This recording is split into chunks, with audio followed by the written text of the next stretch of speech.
So in this video we will show you how to ensure your vertical radiator heats evenly after installation. So once you've installed a vertical radiator, it's not uncommon for you to have cold spots in certain places. There are a couple of simple tips that you can try to make sure it heats evenly.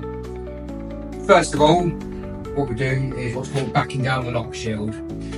This simply means closing the lock shield completely and then opening half the turn to allow it to restrict the flow of water coming out. This in turn builds up pressure in the heater and then hopefully should make it heat evenly.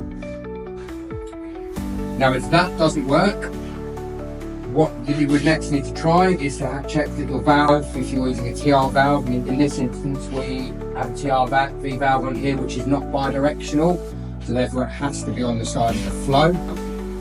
If it's not on the side of the flow, then again that can cause heat issues. Generally that would be obvious as well in the fact that the valve will also be making a banging noise, but it's not always the case.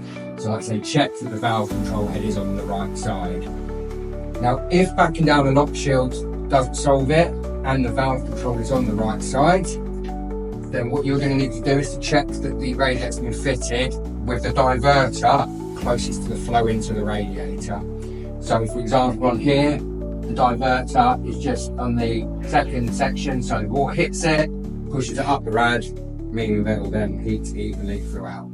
Now unfortunately the only way you can do that is to uninstall the radiator, take out the valves, stick something in like a screwdriver and see if there's a diverter blocking the screwdriver. If not, then the likelihood is it's installed the wrong way up and you would need to flip it over so the diverter's in the correct position.